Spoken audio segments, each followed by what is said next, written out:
One. All right, y'all. Thank you so much for joining me, Didi Delgado, on another episode. This is episode 16 of the Full Set. I've been busting my ass every day to talk to y'all and make sure we uplift each other's stories. And I don't know what to say. I'm just gonna say everything I fucking feel. So I'm glad as fuck. And I'm sitting here with none other than Feminista Jones. And now I need an alcoholic beverage. I was like, I don't know if she's sober. Can I get a drink, please? So I'm saying, there we go. That's my bestie. I'm sitting here with Feminista Jones, critically acclaimed. You are the blog her of all hers. And I'm so glad you're here. Thank you for coming. I appreciate it. Thank you for having me. I'm actually going to take my because you have a glare. I was like, I don't know if you want to rock. Sorry about that. No, they're my reading glasses. Look, when I turned 40, I had to accept that I needed reading glasses. So can I ask you how old you are? I know they say it's impolite. No, it's not impolite. That's ageist to say it's impolite. I'm 41. I'm happy to have made it to 41 as a Black woman. Yes, ma'am. I just turned 41 April 6th. Black does not even crack. When you said you grew up in the 80s, I was like, it's us. It's one of those things that it's actually been a really big deal for me, specifically the last 5 to 6 years, really fighting against ageism. And so when people say you look good for 40 or you look good for 41, I'm like, well, what do you think it's supposed to look like? And it's this idea that like, if you are 41 years old, you can't look good. Right. You know, and even when we talk about like stuff like Black don't crack, I think it's a way of us kind of reclaiming the fact that our beauty has been shunned. And that white women have been the standard. So in some ways, we kind of take that as our like one up on white women. Right. But you know, when we're feminists, though, that's not the way. Even in our conversations about AI, I never even considered that. We do. We're like, it's our response to them being, you know, the prize. And so I say, you know, I ask, we just getting into it. Why not? As a feminist, we have to interrogate why we feel the need to have a one up on them, right? In terms of aesthetics, because what do aesthetics mean? Not a goddamn thing. So, you know, and this idea that doesn't crack, well, what is a crack? A crack is a wrinkle. What's wrong with having wrinkles? Right? Like we're getting older. Like I have lines here. I have like crow's feet. That's because I'm 41 years old and there's nothing wrong with that. Like, so we get all that anti-aging messaging and things like that.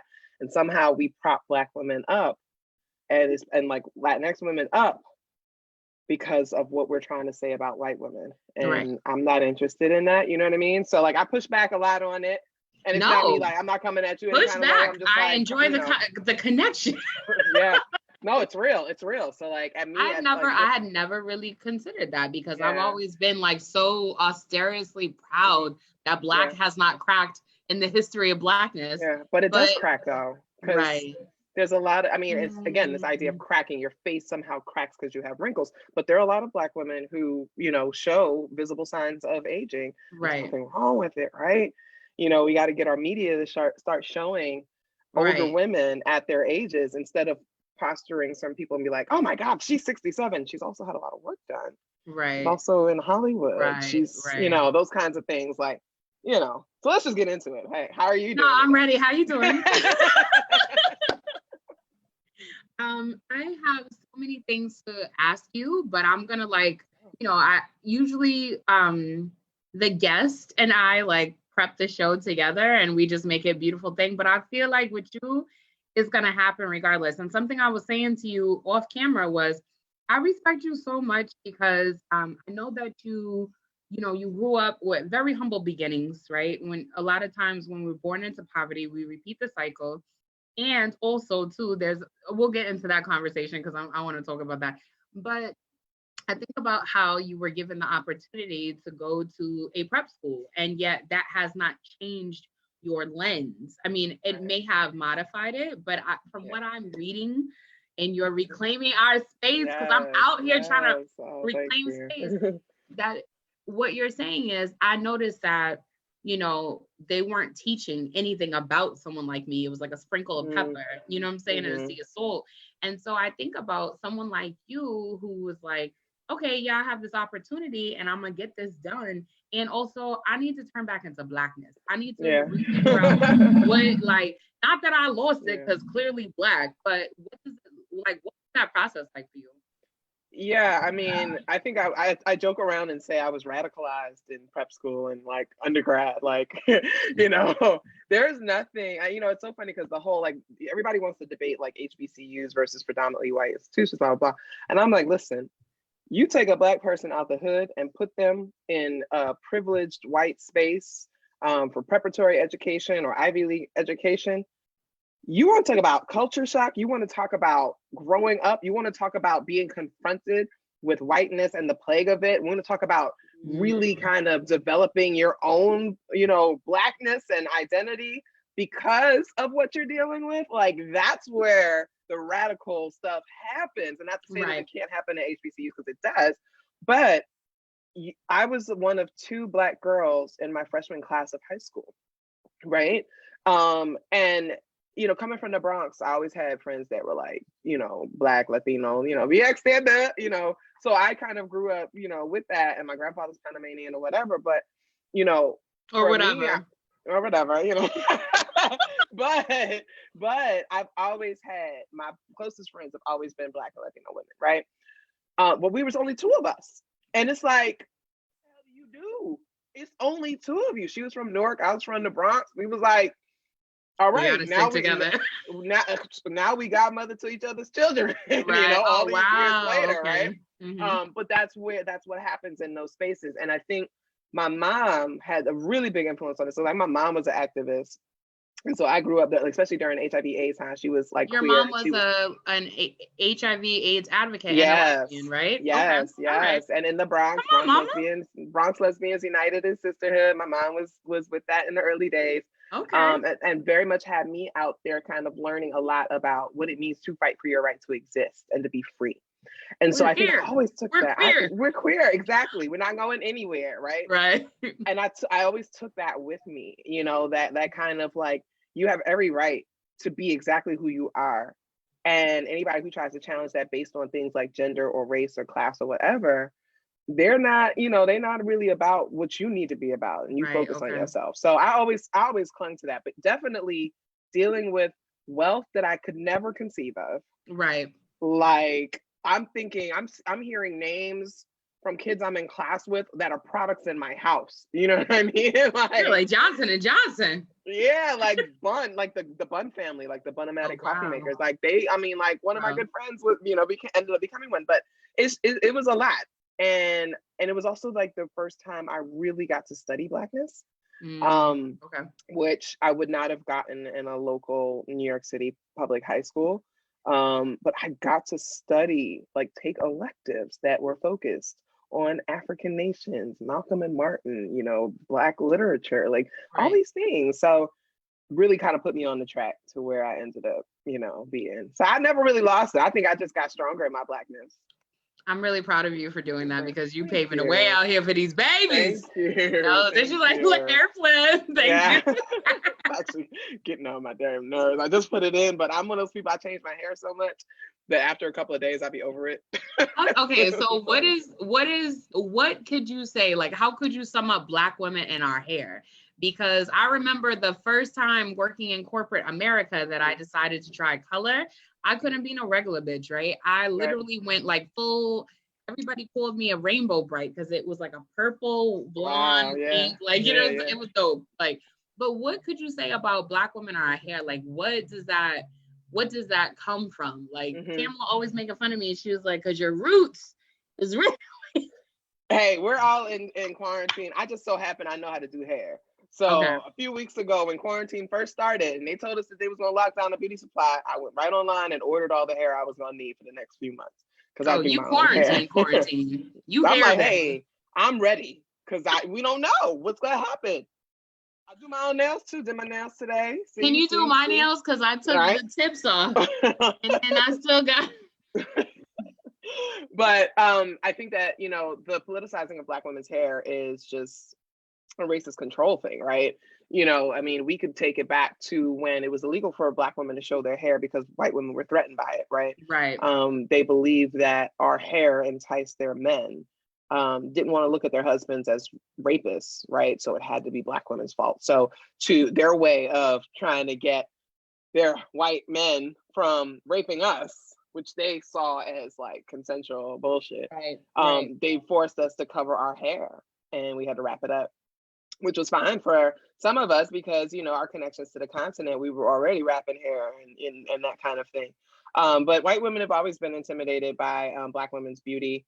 The backhanded compliments we get, you know, I wish I could pull that off. I wish I could pull that off. Oh, you know, I wish I could be brown all year round. I'll slap the shit out of you. Like, what are you talking about? I wanted to slap the shit out of somebody, but I work with her and she's like 10 pay grades above me. I was like, I need this job for the next 6 months. Okay. Right. I need something.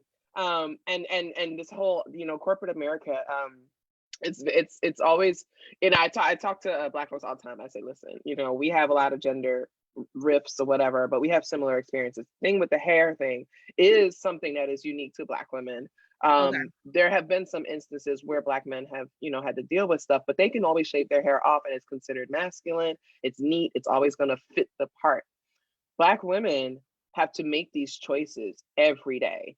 Like, how do I navigate this world aesthetically? Because that's going to determine my access. And that's going to determine whether or not I'm able to, one, survive today, and two, be successful today. So that's such a poignant statement. And I wonder, why is it that, you know, you being a feminist, why is it, do you believe that Black men have such an issue? Is that then, you know, how you said it was a white racist control over the textualizing of our hair?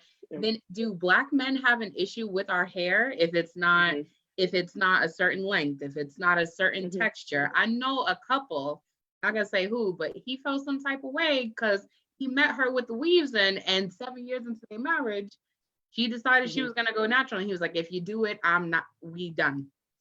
Like, you know, yeah, I know millions that are like that. I mean, like what's that about? It's obviously it's an internalization of, you know, white supremacy. I'm gonna keep saying this shit the whole show. Okay, whiteness is a plague. It is a plague for people of color. And you know, when you're socialized to believe that white women are the prize, all of their aesthetic attributes are going to be the ones that you look for. The other even issue, if they don't belong to us. Even if they don't belong, right. And so the other issue is that, you know, and I've been talking a lot about this in recent years, is if we're going to talk about like domestic violence and abuse and stuff within our communities, we have to start addressing the issues that Black men have with self-love and appreciation for their own Blackness. And because I posit that part of why Black women are treated so poorly is because they're projecting their anger out on us and their resentment towards their mothers for making them Black, right? So we start to see a shift, and we've been seeing a shift. They got resentment towards their mamas, for making them Black, right? And considering so many have fathers that have disappeared, the fathers don't catch the blame. In any patriarchal society, fathers don't catch the blame for anything.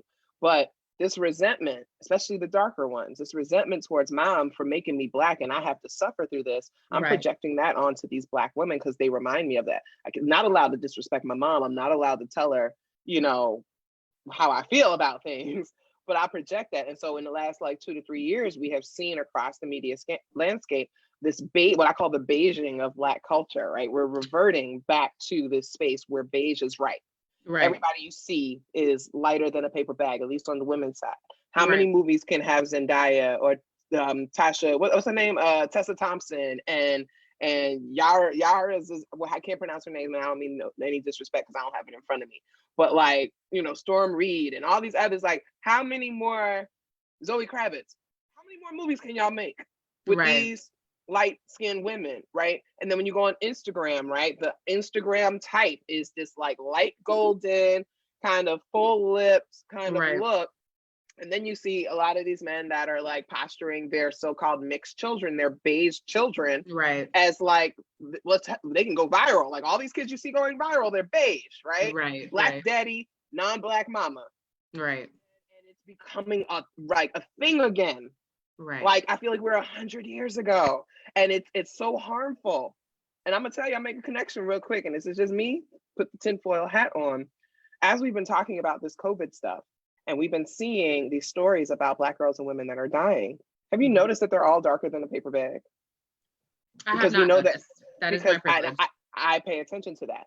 So because we know colorism affects the justice system, and it affects healthcare. Oh, there was a woman today, but it was in the hospital. She was discussing, she was like, I just don't, she went live and was like, I don't, they're not even treating me right. And then she died today. Yeah. And they're not, I should say, the ones where the stories are, they didn't believe me, they turned me away, they said I was overreacting. Right. And I'm like, that again, if we don't talk about colorism, racism is a thing, but colorism is related to that. If we don't talk about the fact that darker people are treated worse, then what are we doing? Right. And now we're seeing the effects of it, particularly on Black women. And like you see on social media now, a lot of these men that became popular, they're being outed for things that they said, a few years ago about dark, Black, ugly women, right, and how you could beat a dark-skinned woman, not a light-skinned woman. You could rape a dark-skinned woman, not a light-skinned woman.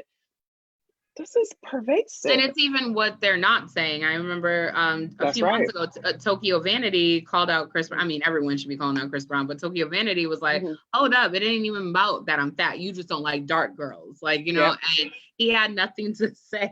Nothing to say. Right. So talk about colorism, right? Why do you think, not on behalf of all light skins, but why do you think that light skinned people have such a hard time grappling? I feel like a lot of times I have said, and even have to remind myself, please write your feelings down in a journal to read to no one, because that's just where it belongs. But I feel like I get involved in these conversations and I'm like, oh, we should be lifting up voices that are like not heard. And people are like, well, at the end of the day, I'm Black, I'm this, I'm that, and I have the same. I'm like, you didn't though. Like, I'm trying to explain it. It's a little difficult. I don't got statistics that is quote. Right. How do you say it in terms? Well, her pictures, I'd be like, well, first of all. Yeah. No, I think part of it, and this is a very important part, is that as Black people, they do have issues with racism and they do struggle with things. They are facing, various types of discrimination and harm. And so sometimes we try to negate that, and it's not fair, because lighter skinned people do go through those similar things. But I think then it's just about taking it a step further. Nobody wants to be an oppressor. Nobody wants to be considered privileged, because it's become such a negative term. Men don't want to see themselves, like Black men don't want to admit that they have male privilege. Heterosexuals don't want to admit that they have straight privilege. You know what I mean? Like, nobody wants to own that. Right. I tell people, I'm like, I have educational privilege. I have intellectual privilege. Like, I have these things. We got to just own what it is. I'm making a note. No, we have to own what it is. And so I think that that's what happens with, unfortunately, some of our light-skinned folks. And, there has been trauma around skin color. And I think that, it's the same thing with like skinny versus fat. Like, yes, you may experience certain negative things as a result of how you look. But if you are a part of the desired class, the prized class, that kind of thing, your struggle is not the same, right, as the fatter person, the darker person, the queer person, the trans person. Like, that's the reality. And then something else I want to just address real quick is that something that had to be taught to me. So I'm 270. I fluctuate between 260 and 275. Right now I'm 271 because COVID got me eating all my snacks, right? And so I put on a significant amount of weight in the last you're like, I have too, so I get it. Thank you. And so, but I think about, like, obviously the reason why most people do not like consider me fat, even though I'm pushing 300 steady, right, is because of my curvaceousness, right? And so what happens when we talk about, oh, well, I'm not fat phobic because I wear size 14 jeans and but clearly that you're in a different league than someone that looks like Precious. I don't, you know what I'm saying? Like, and why do we do that to one another? Are we competing for the attention of blank? Yeah. I mean, you just keep answering your own question. You smart. You got it. No, fat phobia is, I think I always say that ageism and fat phobia are like two of the hardest things for any progressive kind of activist, feminist, Black, liberationist, whatever. We still struggle with ageism and fat phobia. I'm somebody who was once over 400 pounds. I had weight loss surgery many years ago. I lost. Never would have known it. Yeah, but I lost. There's a Christian song about you right now. No, but like I had lost a lot of weight, and it got down to like 230. And a couple of years ago, I was assaulted outside of my job, and it really, really exacerbated my agoraphobia. And so, like, I pretty much spent all of 2019 mostly in the house. And I have agoraphobia. I still live with that or what have you. But and that's the fear of going outside. Going outside, right? Okay. And so I put on a significant amount of weight, and I struggle with it. Like, even as we're doing this, it's like I see it in my face. Like, my face is fuller and things like that. I don't struggle with it because I have an issue with being fat. I struggle with it because I know what caused it, right? So, like, working with my therapist and kind of dealing with the trauma that became that's the part that's hard. It's like every time I look at myself in the mirror, I see assault. I'm kind of taken back, and I have to work through that. And part of that lately has been like, you know what, just order the next size clothes up. Because for a long time I wouldn't do it. I was just like, I can't. And I was like, but bitch, you can't fit none of these clothes. Right. So and this is the no thing. matter what size you are, you have to feel good at where you at. You have like, to you feel know what I'm saying? good. So, right. You're not going to be able to do anything about it, right? And I'm not one of those people that's like, because there's so many people, they only accept fat people when we're constantly talking about how much weight we want to lose. I don't do that. I really don't. And I have no issue thinking that I'm beautiful or anything like that. I'm capable or whatever. But because it is so directly tied to this trauma, I think part of my healing process is kind of taking better care of my body. You know what I mean? And just exercising, eating better, keeping my skin clear. Well, you look radiant. Thank you look like you're moisturized and you mind your business. But listen, I only put on lip gloss today, boo. This is our natural face. That's me with it, okay? Your girl, I got microbladed eyebrows because I ain't struggling. I was about to say, somebody did it. Somebody did it. I got microbladed eyebrows, but try to keep my skin clear, try to mind my business, and do what I need to do to stay as healthy as possible. But I think we need to have more realistic conversations about weight and things like that. Like, I have dating profiles, and on every one I said, I am fat. You say it just like that? I was like, I am fat. You should not date me if you don't like fat women. Okay. I make no apologies for being fat. I don't have no problem with it. And you know what they always say? They always say, you're not fat, you're beautiful. I never said I wasn't beautiful. As if that, you're right, as if that was a separate significance.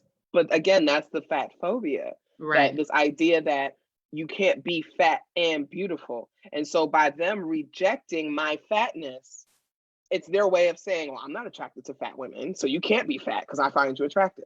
Let me tell you something. I went before I decided I was gonna get married by accident. I went on a date with this dude. Yeah, we're gonna talk about that too. I went on a date with this dude, and I was telling him, I was like, there's a correlation that Elle Hearns talks about a lot when she says that fat women and trans women actually have a lot in common. And I was like, just sharing with my friends, and he just happened to be, my accoutrement for that evening or whatever. And I was like, and he got so belligerent. He was like, are you comparing yourself to a trans woman? So never mind that I'm pushing 300. He was upset that I had compared. I said, okay, so this is why men are trash. And I cannot even date you. I can't even, you gotta go, you gotta take over. It's weird because I'm 6 feet tall. I am. No, you're not. Yeah. Come on, Stallion. Okay. I've been 6 feet since I was 12. According to the scale this morning, I'm 284 pounds. But I do have one of those shapes, right? I have a curvy, like bottom heavy, like most women of color have, right? Not even women of color. Black women and Latino women, okay? We have that bottom shape. And so there's those people that'll say, well, you're not really fat because in our cultural, acceptance of this shape, you're okay. Right. And I push back on a lot. I push back on ageism. I push back on fat. I'm like, no, I know they hate you at Thanksgiving. They're like, oh, I don't go to Thanksgiving.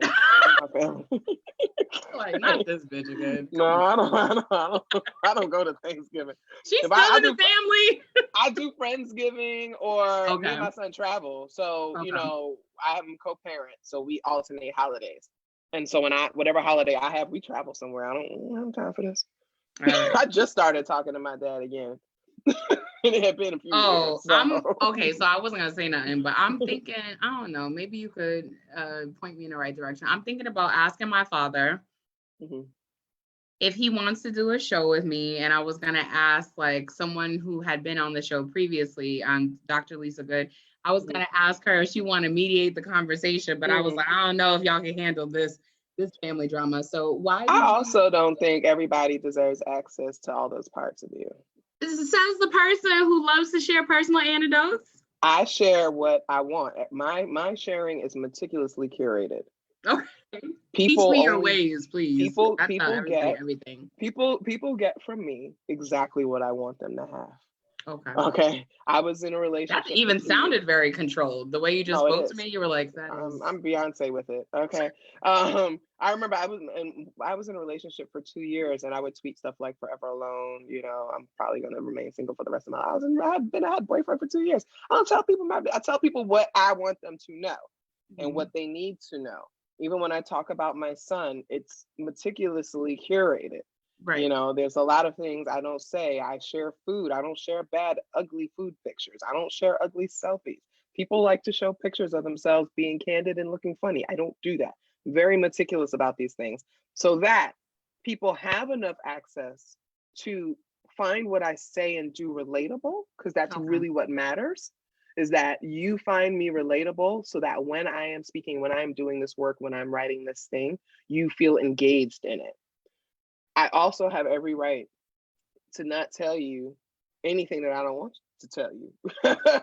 You know what I mean? And a lot of people, unfortunately, with women of color, specifically Black and brown women that have large platforms, people feel entitled to our thoughts. They feel entitled to have access to our lives. They want to know all the details. They fabricate intimacy. They, in their minds, somehow they're I did a live about this the other day, and my friend tagged me in it because I checked in with her and I was like, listen, how do you, I'm just gonna ask the question. How do you prevent this sort, like you said, fabrication and intimacy, and now I can't think of it as any other way. So if I've talked to, even you and I speaking now, it doesn't mean we're friends, right? It doesn't mean we've bolstered any kind of communication or connection further than this interview, right? And to me, as a person who has learned boundaries, I'm totally aware of that. Sometimes though, and I think that maybe you can speak to this, is that sometimes people think that because they've slid into my inbox and I may have responded to them, whether privately or publicly, because I think that that's just a good thing to do sometimes when I feel like it, is that they think that they will always have that access to me.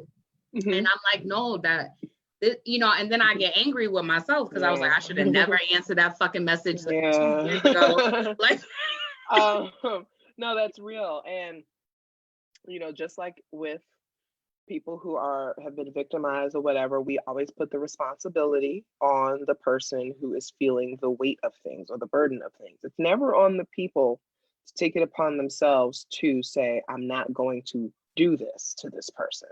It's always on the person to be like, how can I stop people from doing this thing? And as a prominent Black feminist woman, I experienced this most from white people and Black men who just feel they have the right to speak to me privately. Right. And I want to speak to your manager. It really bothers me because like on Instagram now, like you can't reply to my stories unless I follow you, because I was just so tired of getting 10 and 15 messages in a row from people who felt the need to comment on every single story. Right. And I have over 20,000 followers.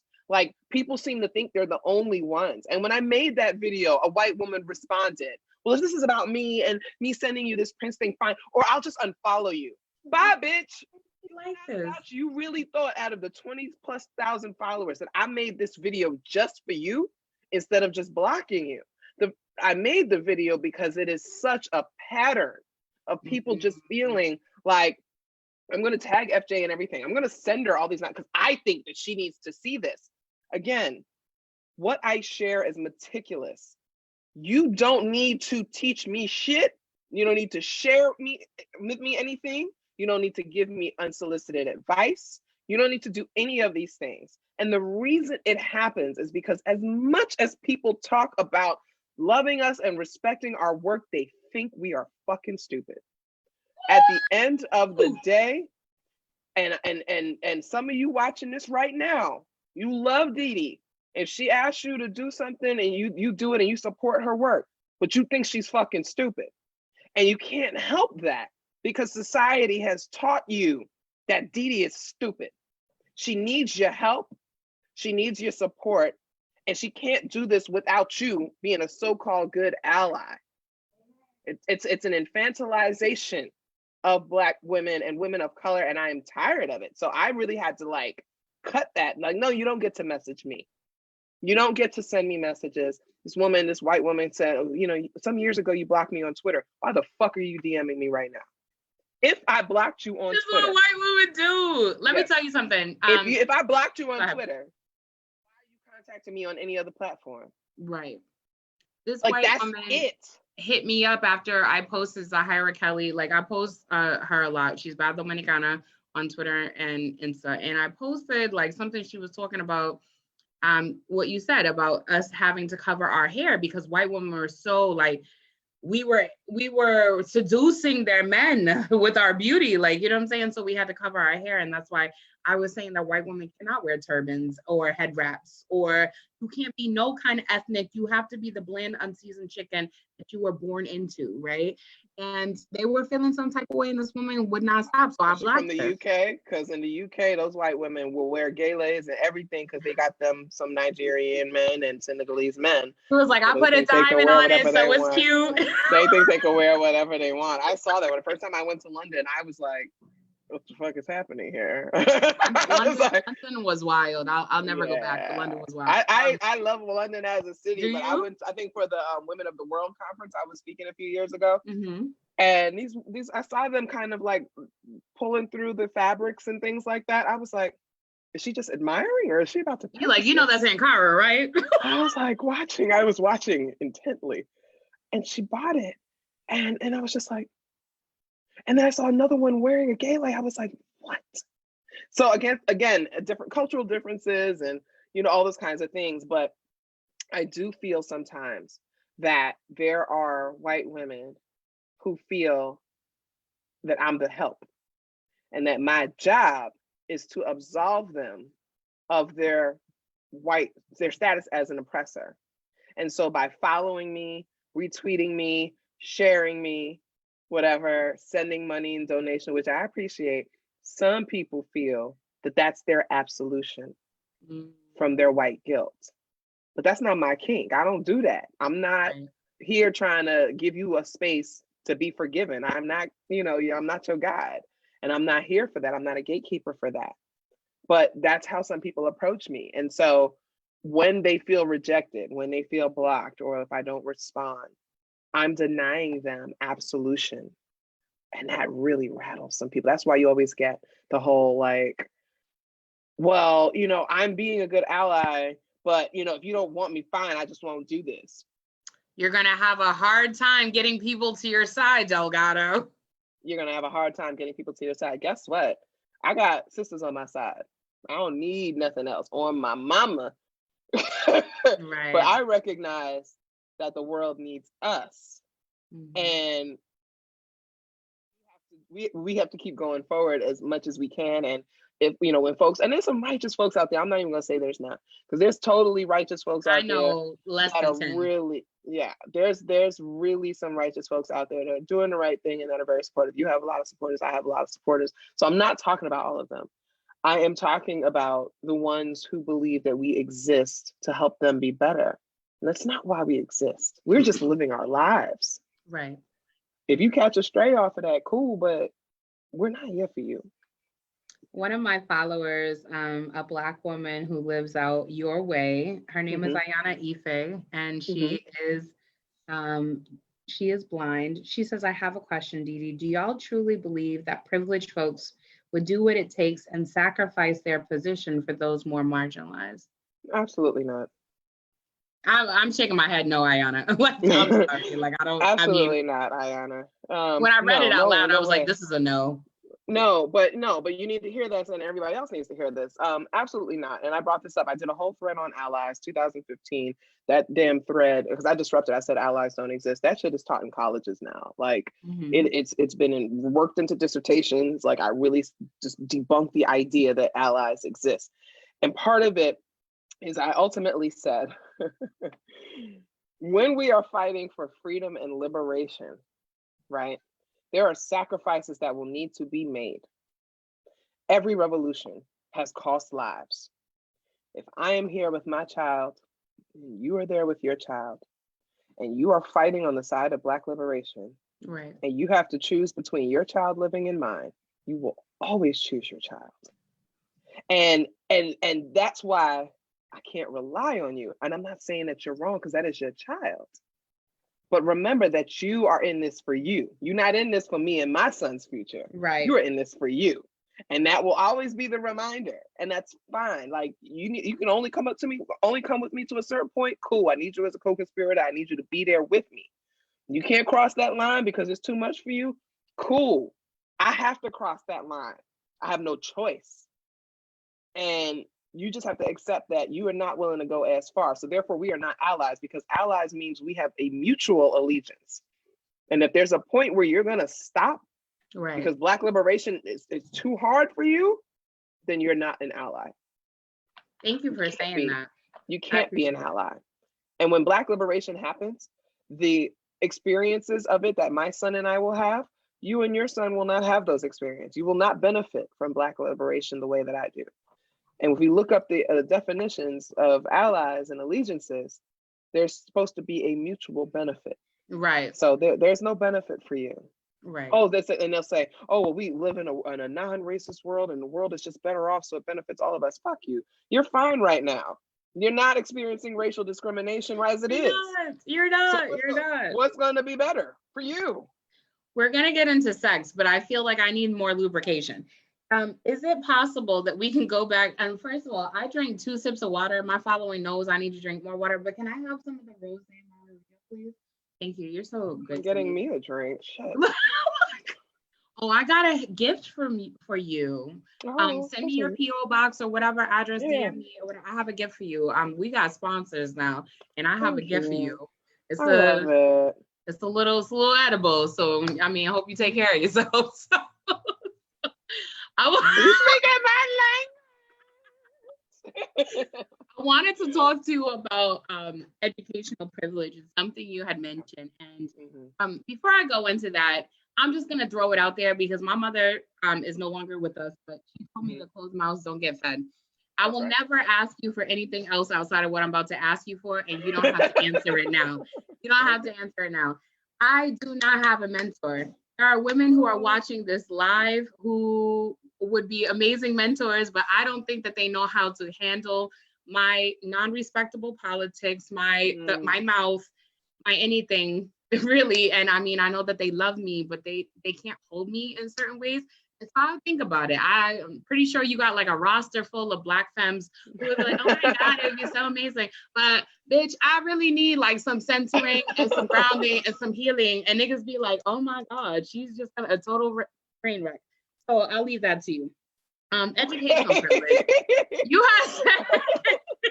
You had no, I feel you. I do get a lot of people asking for mentorship, and and I do mentor people. It has to be about what works for both of us bandwidth wise. I am starting my PhD in the fall, so my attention will be turning there. My kid is starting high school, but that's not to say that we can't make that connection and make it happen, and work out something. I'll email you once a month. I'll be like, this is a list of shit I've done that was incorrect. Can you help me figure out how to do this? Let's do it. Let's check it, and then we can check in via Zoom or FaceTime or whatever. We can do that for sure. I don't have a problem at all with that. My heart is mad warm right now, but we can talk about that later. Thank you so much. I didn't even know if you was gonna say yes, but I cleaned my altar 2 days in a row. I'm doing great things. Who's in your altar? My mother, my great grandfather, actually everyone that's on his side. I don't have any pictures of my mother's side of her mother's family, but there's a little prayer card from afromystic.com that says, to my ancestors, both known and unknown. And I fuck with Okay. Daisy the long way. So it's everyone that I've lost that's in my bloodline. Okay. You got an altar? I do. Come on, Black. I'm divided. I'm divided and guided by Yameya and Shango. So I have water and fire. I have fire and water. I never tell people this. Never. I think only the other people know this, but I guess everyone. I am also guided by Yameya. So it's so funny. Like everyone that I come into contact with be like, "Me too, sis." I'm like, "Really?" Because I'm really out here suffering for these women and these babies. Yeah, no, it's yeah, and so it's and Shango. Oh my goodness. Okay, Shango, this is my best friend. Okay. Hi, best friend. Yeah. This is so good. If you haven't tried it, it's already a pre-mixed drink. It's Rosé Margarita by Jose Cuervo. They have like a raspberry. I bought that's the bottle. It costs $21. I have the raspberry one downstairs. I think the raspberry got a little too much sugar, and you know I like sugar. But this one, this is a lituation. This is a crisp, refreshing drink in April. You understand what I'm saying? I like it. Yeah, okay. I had to go to another state for liquor because PA had shut down all the liquor stores. And they reopened, but only like curbside pickup. But they're getting like thousands of orders a day. So I went to Jersey and I went to this spot and had to wait 90 minutes. So I said, if I have to wait 90 minutes, I'm buying enough liquor to last me to the fall. So you got hair, you got liquor. I restocked my entire bar. I ain't gonna have cookout the first, ain't gonna have kickback the second, but a bitch got liquor. So I'm good. Oh my God, I'm hot. Okay. So when we talk about educational privilege, yes, let's talk about that. Okay, so I won't talk about the individuals involved because to me that's actually not important. I want to talk about the theory and the practice, right?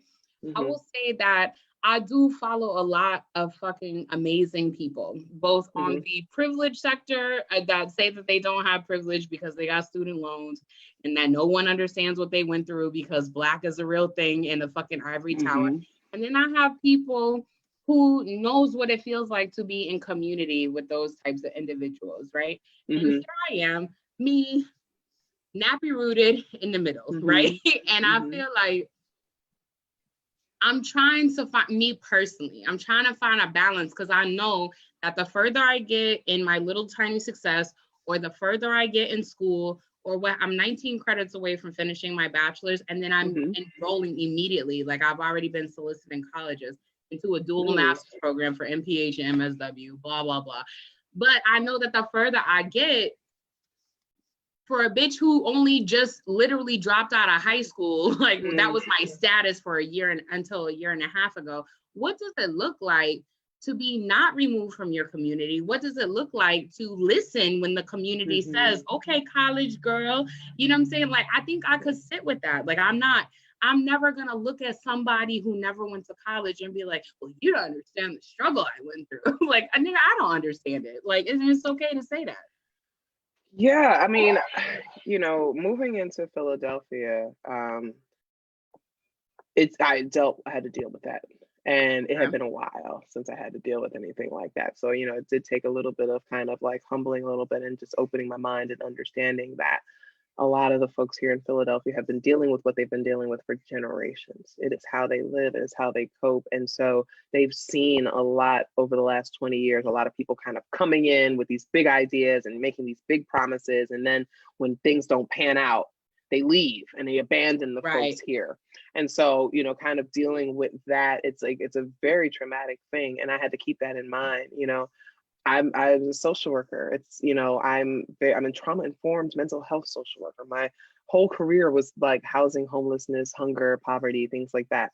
So I think what you're talking about is the decision I made to become a social worker, right? So I could have done so many things. I thought at some point I was going to be a lawyer, but I was like, no. In undergrad, I double majored in African American studies and sociology of deviance in law. And I said, you know what? You went to Penn? Yeah, I went to Penn. And I was like, I need to be able to do work that's meaningful to me and the places and to the people who still are in the places where I come from. And so, in my opinion, what's the point in having all this access to, these opportunities and these resources, and then not using it, right, to help people, right? And as much as we talk about the talented 10th and problems with that and things like that, I think if more of us took on this idea that just because we made it doesn't mean that we forget everybody else that hasn't, if more of us did that, I think we'd be in a much better place.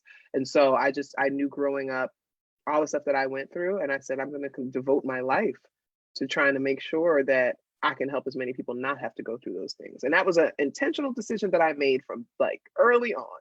And I've been committed to it. So all the schools that I've been to, all the degrees I have and certifications and all of that, or all my work experience has been geared towards helping people in need and marginalized people.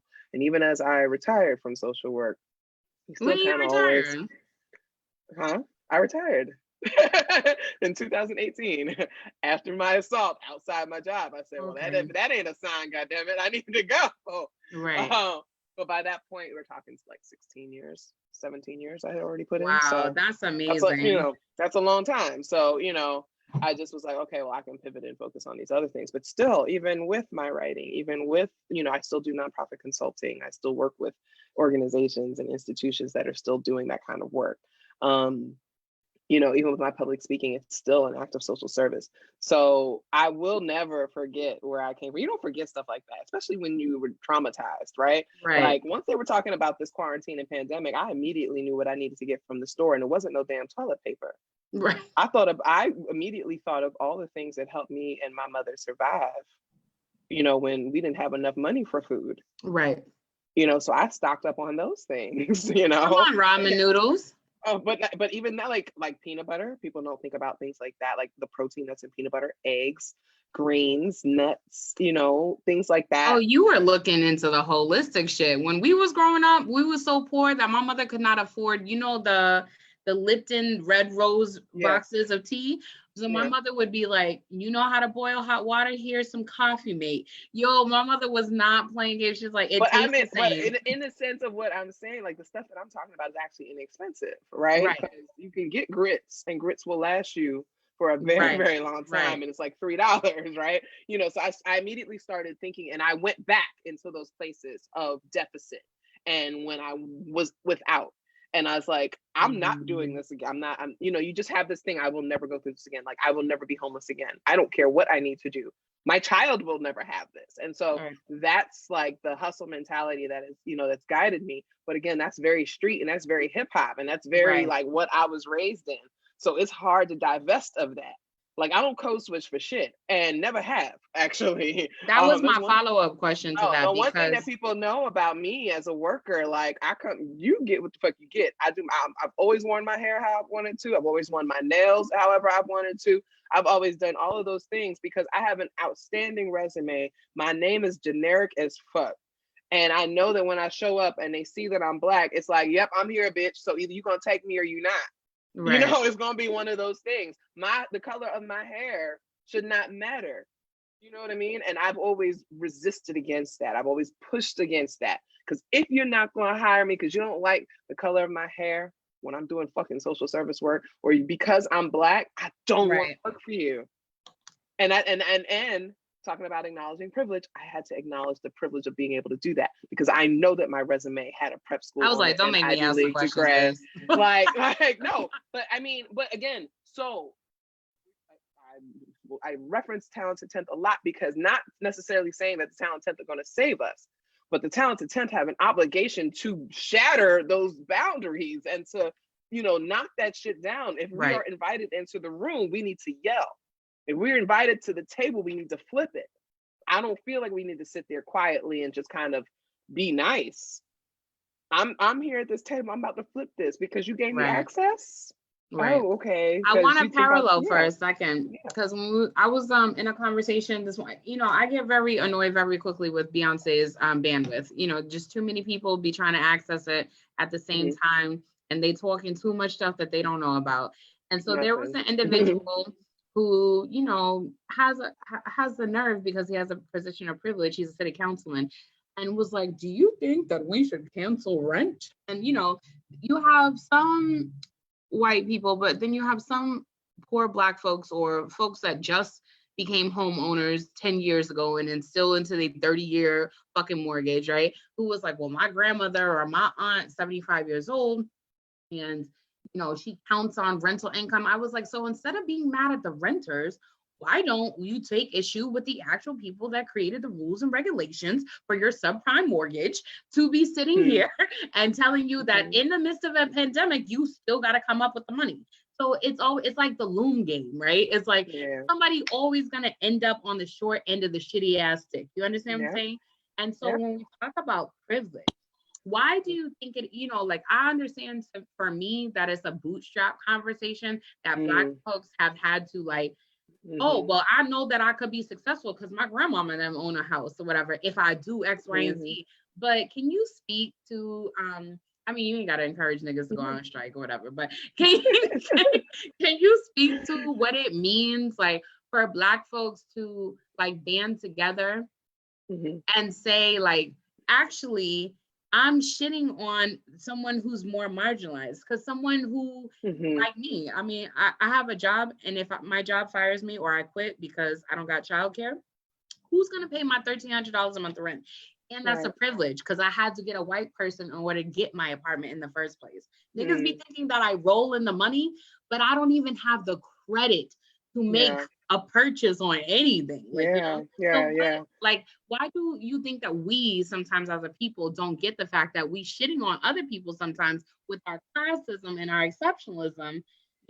Is it because we've been fighting for it so long? Well, no, because whiteness is a plague. Again, I'm going to come back to whiteness and white supremacy every time. It's the answer to every damn question. We emulate white people because we see them as the ones with the power and we emulate them. And since they have been shitting on us, we think that if we start shitting on us too, then we'll be more like I'm doing people. It right.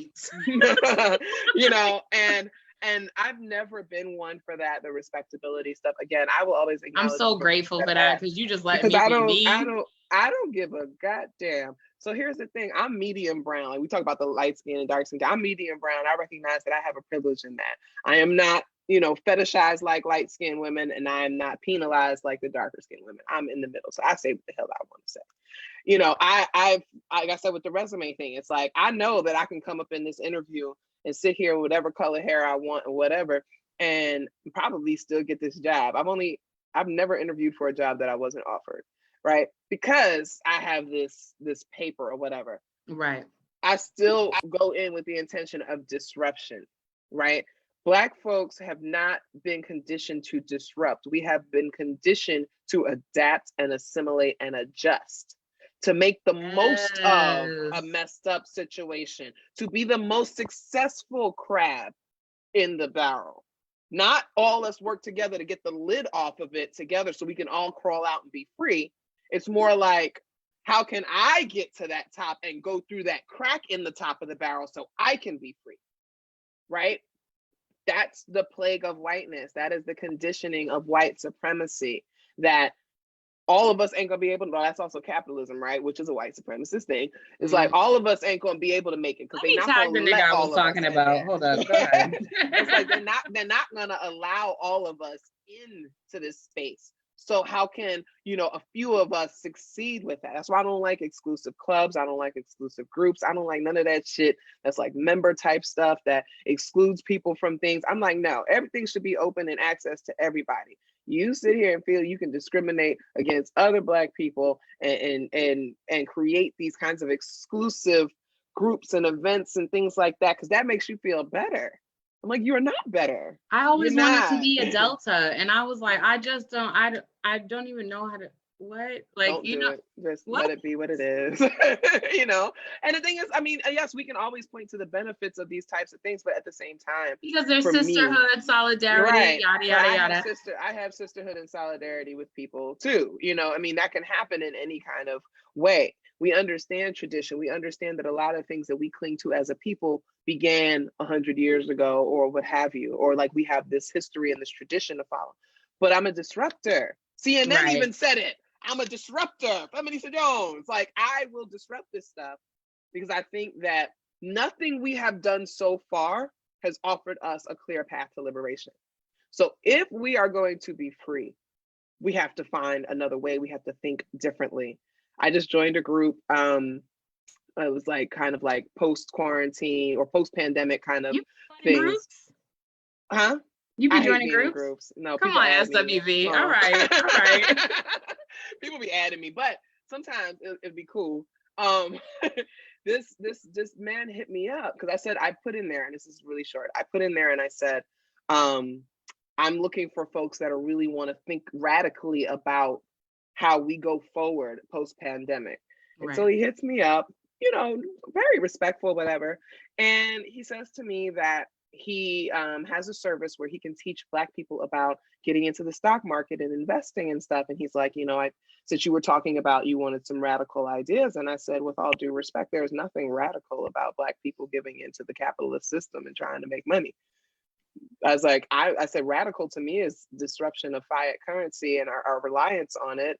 The eradication of attacked. My husband just sent me. Here's my link to sign up for this Robinhood investment shit. You know, for me, I'm like, radical to me is the eradication of the government. You know, radical to me is food, water, and shelter being free for everyone. I was like, if we're not talking about or thinking along those lines, then we're not talking about anything radical. Right. Okay? So he was like, well, you know, teaching people to invest in the stock market. I was like, there's absolutely nothing radical about that. So again, Black folks have different ideas of about what radical freedom and what radical liberation looks like. And so that's why we struggle, because we're not even on the same page. Some people, and it's a very patriarchal thing, I gotta say, it comes from brothers more than anything. It's the idea of building generational wealth. I didn't know you was gonna go there, but okay. I'm gonna go, but you know, it's this idea of building generational wealth we usually see coming from the men, because again, whiteness has taught them that that's what it is. Fuck generational wealth. I don't care about it. What does generational wealth among Blacks look like? Nothing, because they ain't gonna never have it. So I hate it here. I don't understand. Like, to me, it's the most ridiculous concept. It's the most ridiculous idea. And you can tell them motherfuckers don't have money and they ain't been nowhere, because they think that they own a couple of properties. They done left a couple of properties to their children to get rental. That's generational wealth. No, it's not. You're not wealthy. You're not wealthy. I think it was someone who used to be a friend of mine who has a trust fund.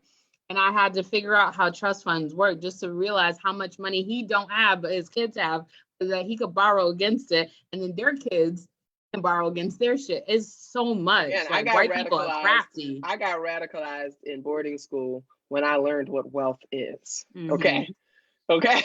That's when you learn true wealth. Right. I was like, you could be rich, you could make whatever. Like, you only have to make, I think in this country, you only have to make like $110,000 a year to be in the top 14%. That's ridiculous. That's nothing in a lot of places. Right. But yet you're in the top 14%. I'm like, y'all don't understand what wealth is. $114,000. That's not a lot of money. It's not a lot of money. Like, that's like Jeff Bezos eating celery, negative calories. Like, that's like, you're wealthy. It's nothing. You know, there's what 2,200 billionaires in the world of a population of 7 billion, and you talking about building generational wealth? You don't get the fuck out of my face with that bullshit. Black people in this country will not build generational wealth. They will not. Look at the people who are billionaires, Black billionaires in this country. Oprah ain't got no kids. Ain't no generational wealth happening there. Diddy got too many. Ain't no generational wealth happening there. You know what I'm saying? Like, and then nouveau riche. You think the white people gonna let you up in their club? That's why they gotta have the Rock Nation brunch, because they not allowed nowhere else. Right. And I listen to artists like, you know, well, not on purpose, but sometimes it comes up in my Spotify, Jay-Z, right? And he, like, when on his 444 album, he talks about, bitch, I don't know what it is. Okay, so I know the album got a 4 in it. So on the album, he was talking about what it looks like for Black people. You know, he's got a song talking about, like, you know, why, you know, certain group of people have, billions of dollars because credit, and I'm like, so you're gonna punch down on Black folks for not having credit? Your mom's didn't have no credit until you put her on your credit card. You know what I'm saying? Like, chill. Beyonce calls us poor and broke all the time too. So I mean, did Beyonce call me poor? She's called you poor so many times. Okay, but we still Savage Remix came out. I was taught how to act. We are poor, and it's fine. We get it, and we're making you rich by buying your shit. It's okay. We got this kind of relationship going on. No, we're not building generational wealth. And again, it's a patriarchal thing. I remember coming to Philly and starting to do a lot of this work. And I would be in these meetings really talking about neighborhood revitalization and things like that. And all the men could talk about was people buying houses and buying up land. And I'm like, y'all can't think of another path to freedom other than banking on this idea of building wealth in the city with the highest poverty rate of large cities in this country. And then I'm gonna be the 75-year-old auntie who can't afford fucking my mortgage because there's a national pandemic happening 40 years from now. So, it's ridiculous. So I don't, so when somebody tries to tell me that 55 years from now, right? When somebody tries to tell me that building generational wealth is the key to Black liberation, that emoji with the head exploding, that's how I feel.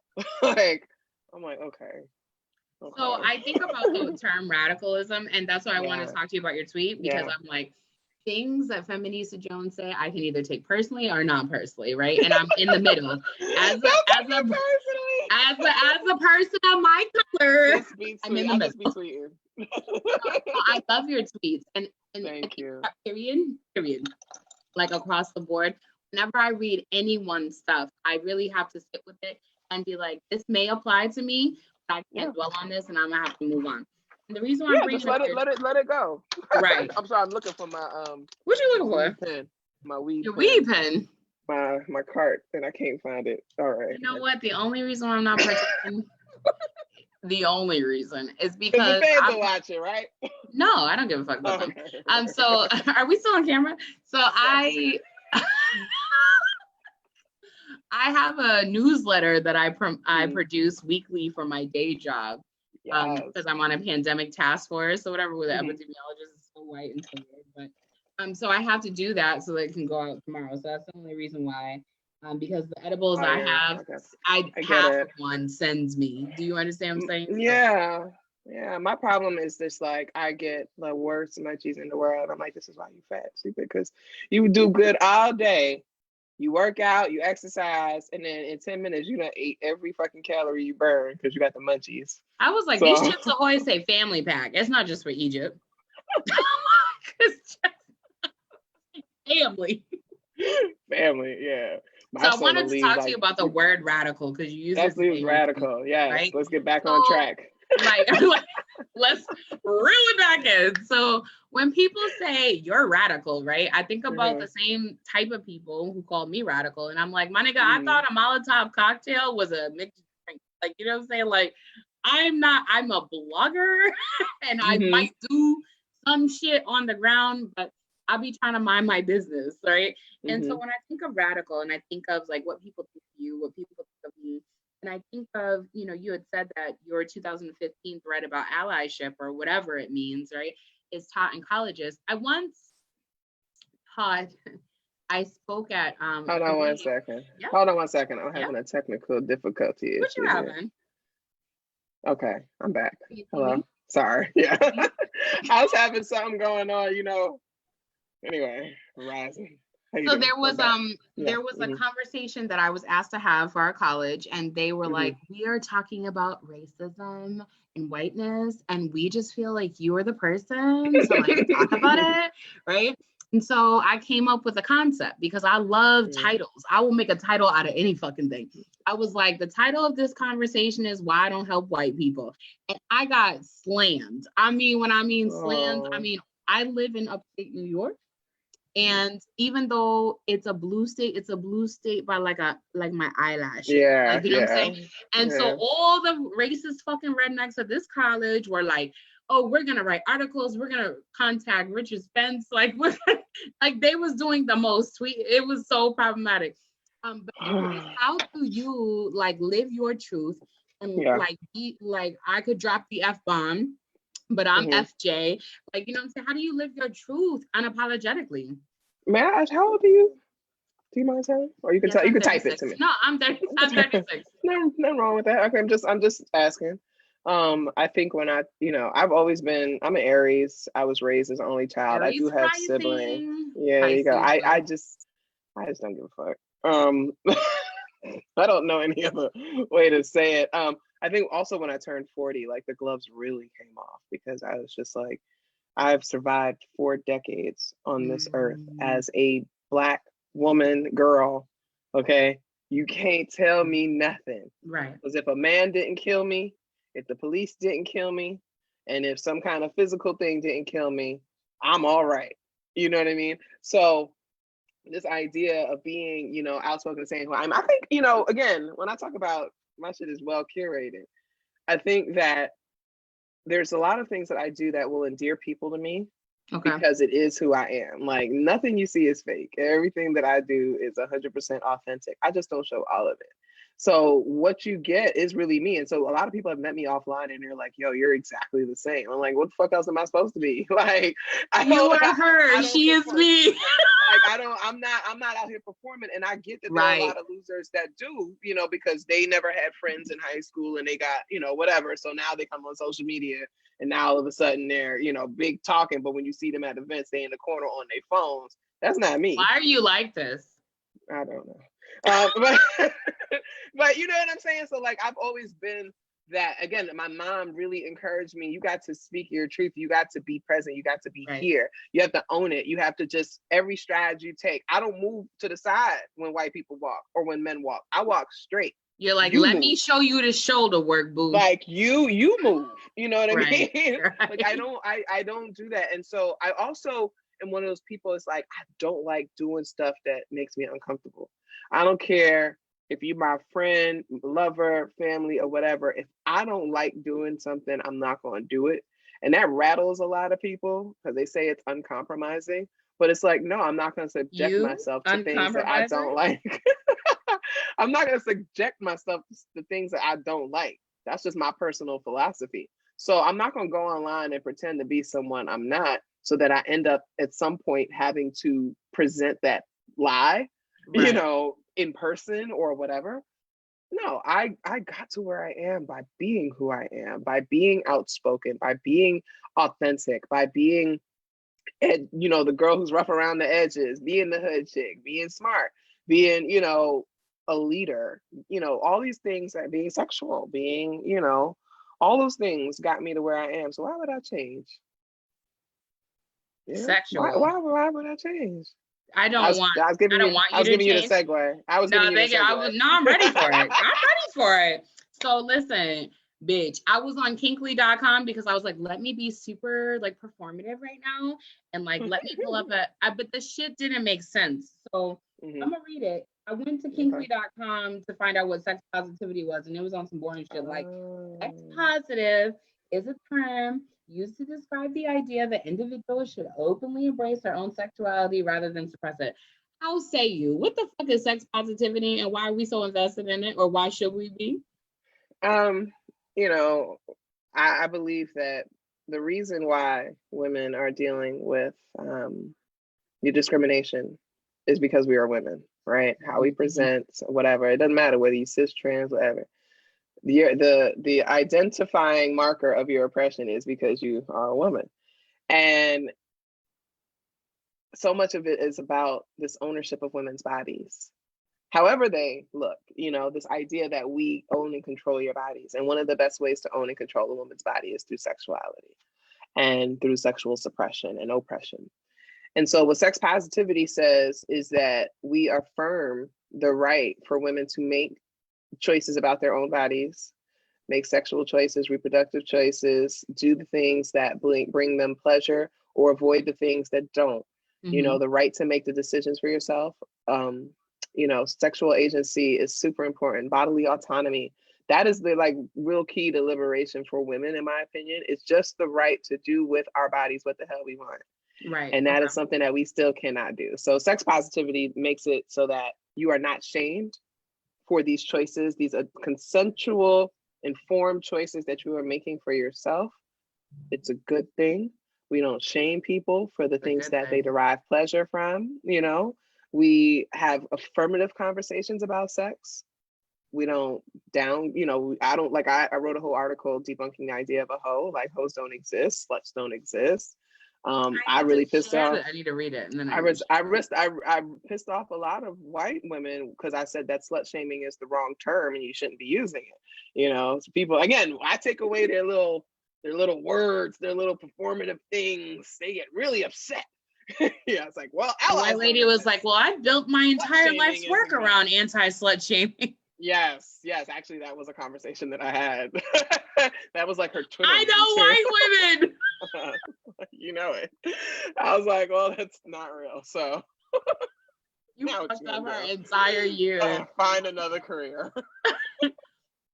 So when we talk about sex positivity, and I think about someone who followed your educational track as far as the MSW is concerned, right? What does it look like when we talk about issues of promiscuity, right? And not feeling connected and whatever else the other reasons are that therapists talk about, why women choose multiple partners. And we can even get into conversation about polyamory if you really want to, but because that's separate. Like, you know what I'm saying? Like, you could not be polyamorous and just be out here doing what the fuck you want to do. So why do you think that there's so much like negativity and like posturing, even amongst Black women, who feel like, you know, you still have to meet this purity test in order for a person to want you? So whiteness is a plague. I'm just going to keep saying this because whiteness has convinced Black women that they're not beautiful enough to attract partners, that no matter how smart, intelligent, or accomplished they are, if they're not pretty enough, they're not going to get a partner.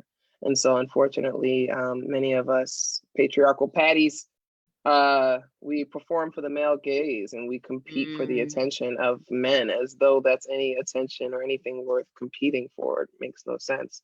Men are easy, so I don't know why we fight for them or over them, but that's really what it is. And it's this idea that— Would you say to someone who was watching this that the best way to be in a relationship is to affirm yourself?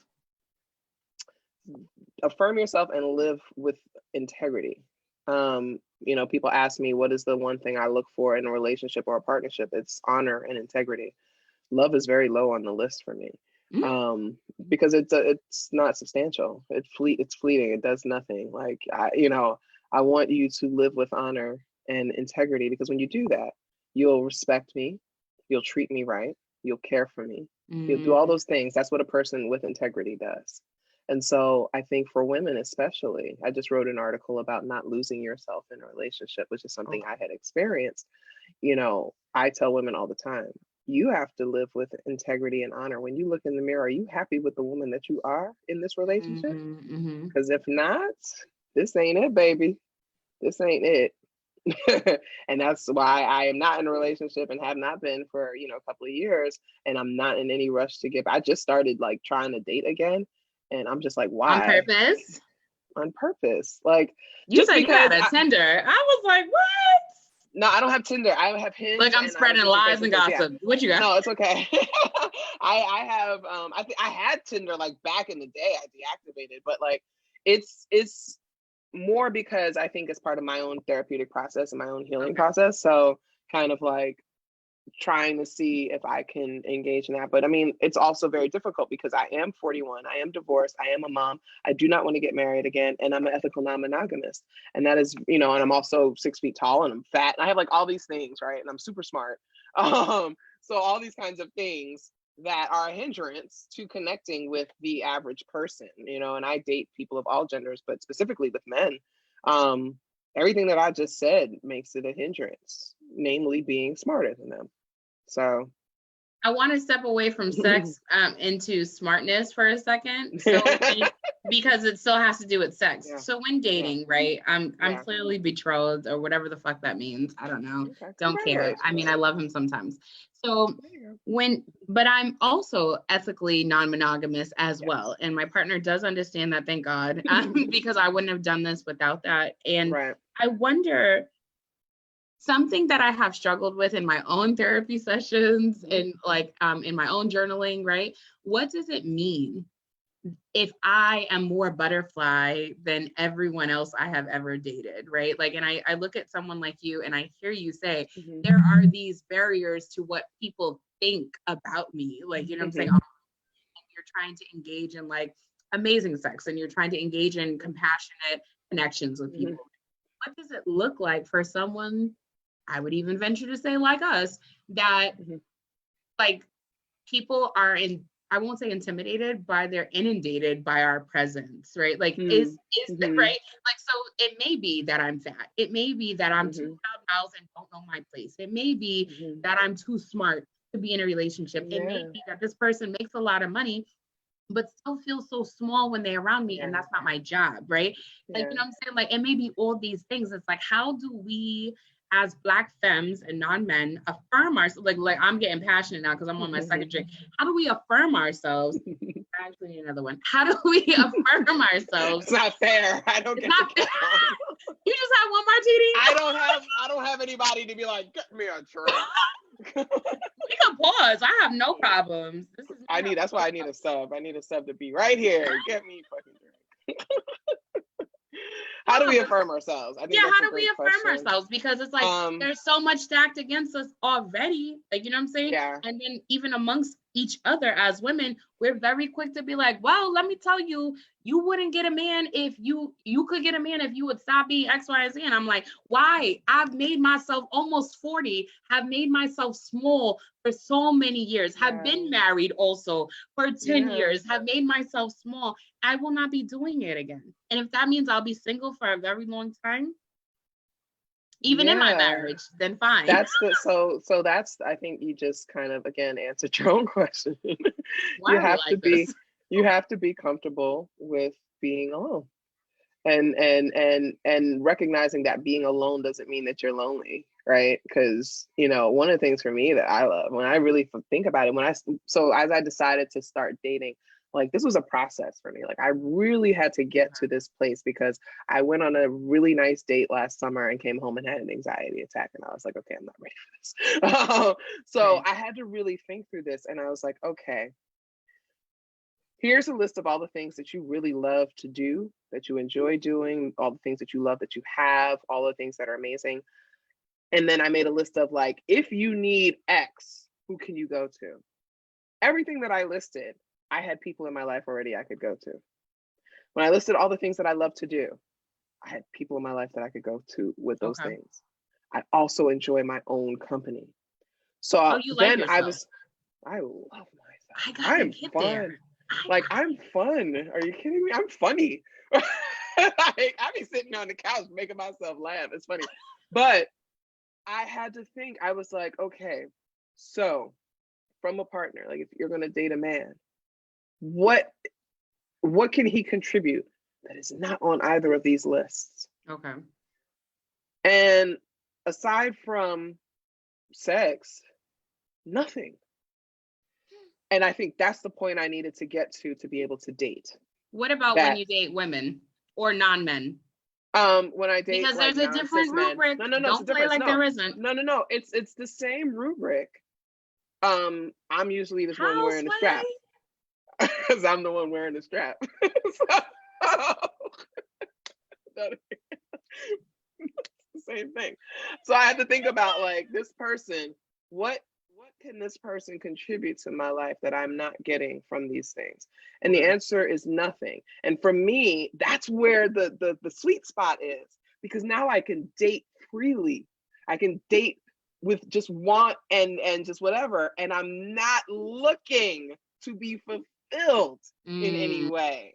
I have all these things taken care of. So now I can just date for the pleasure of it, for the enjoyment of it, and just liking to hang out with folks and have, you know, companionship and things like that, that's fun, but nothing that my soul relies on.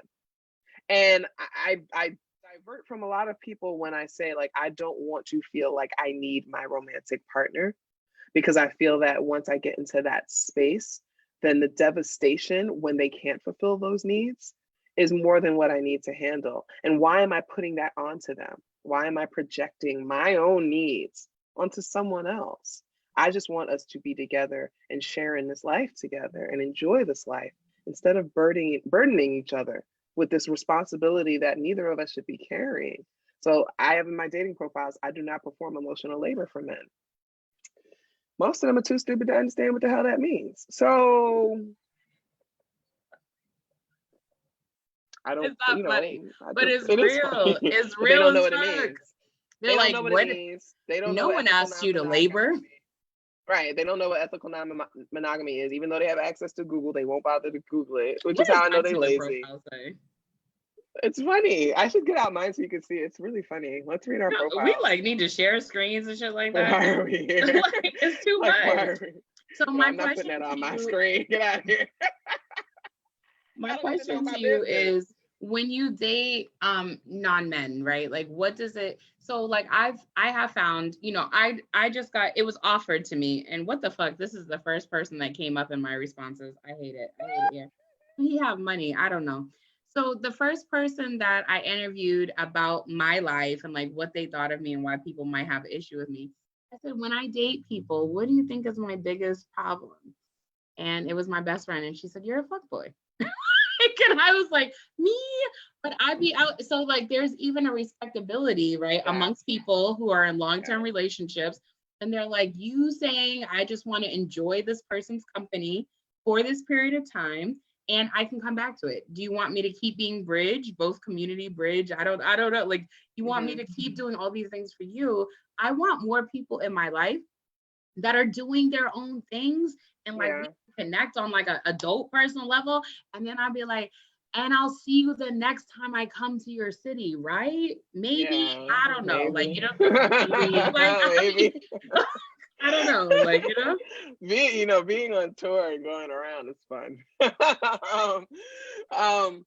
You know what? It's funny because most of my engagement with women is within the kink space. So there's usually tell me about this, because I have often said you shouldn't kink shame, but I exclude white men because I dated a white man one time, and he was into Funtari. Is that what it's called? It's like the cartoon. Right? Yeah. And I was like, do you want to be with people who have penises? Like, it's what I asked. It's possible. Like, they're all right there, you know. No, I'm very much you know, there's a dynamic that happens there, and I'm very much in control of. You talk a lot about BDSM. I do. Which is not understood. I have a lot of dominatrix on my page. So no. They all came here for you. Doing that for like 22 years now. It's pretty awesome. It's been a long time. Like, I got gray kinky hairs and stuff. But look, I want you to hear my profile. Okay, you read your profile and then I'll read mine. Go ahead. Go. It says brilliant, fat. No, I didn't say I was ugly. Ethical, non-monogamous. Google it. Aries sun, Leo moon. Not religious. I travel a lot. I work for myself because my couch is comfy. I'm funnier than you and I laugh a lot. I don't perform emotional labor for men. I drink whiskey and cuss a lot. Act your age, not your shoe size. I X all profiles with kids in the pictures. That's creepy, not endearing. Y'all look like serial killers in your profile. Who hurt you? Stop being boring and cheap. Pretty please. I love it. You sound dateable. I do. I'm so awesome. What is your date range? Like, what is your age range? Age range, 35 to 50. Yeah. Because I mean, where am I at? You got to be able to fuck. Like, and I'm not being discriminatory. Mine is 39 to 49.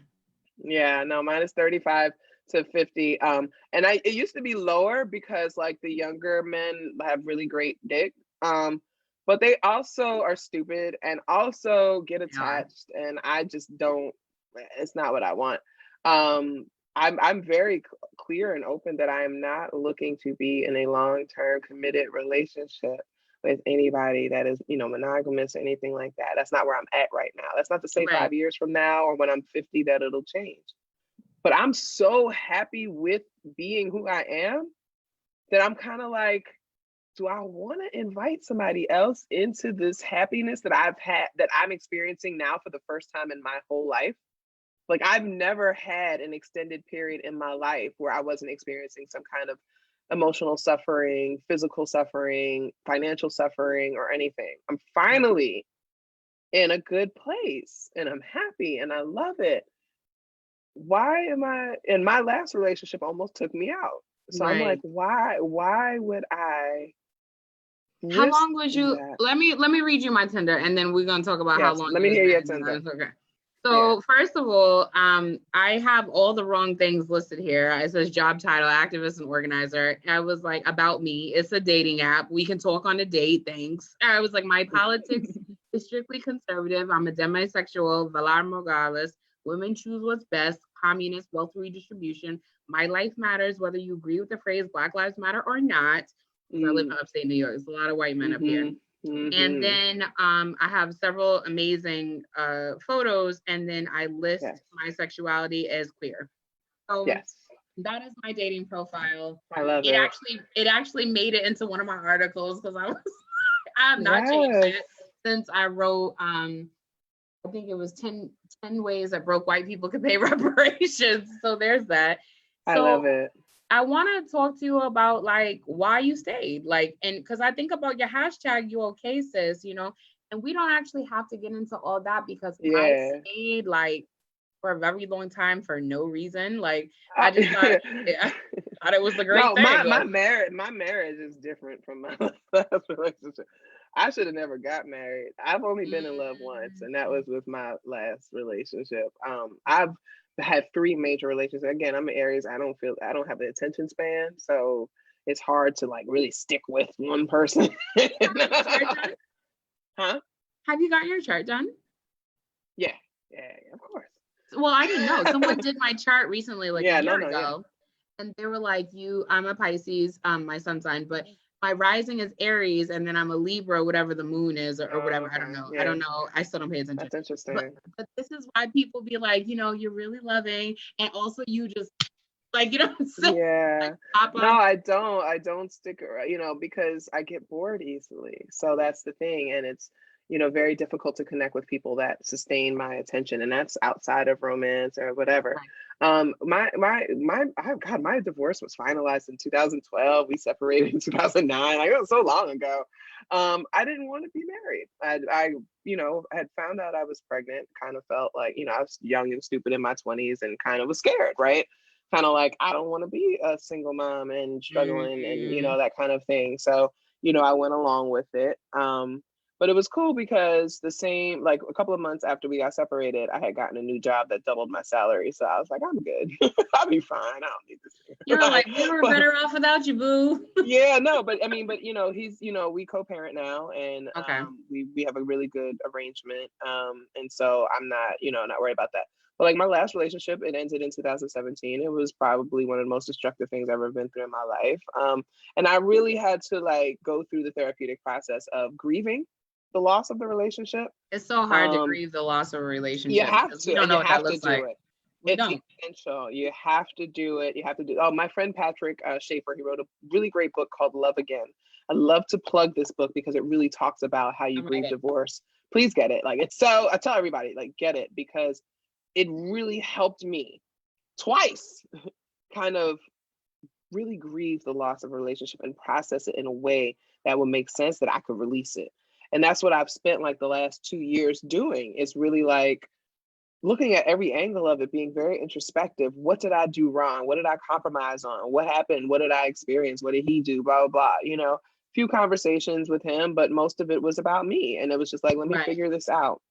And that's why I was able to come into 2020 and say, okay, you know, I think I can try this again, because here's what I understand about my wants, my needs, you know, and that's it. And so I kind of got to a place where I was like, I love the life that I have. I have amazing friends. I have a healthy, beautiful son. Like, it's great. And I love being with myself too. So if you are going to come into this life of mine, into this space of mine, I don't even want you spending the night, but if we happen to get there, you gotta be dope. Right. You gotta give me a reason to put a bra on. Like, you gotta give me a reason, right? You know what I mean? To spend that extra money because you can't afford the concert tickets that I like. You gotta you know, and that's, I know that's going to take a lot. But I'm not pressed about it. I want to be where you are. Even though I'm going into my current situationship, I want to be where you are. You wrote a book that it was about erotica.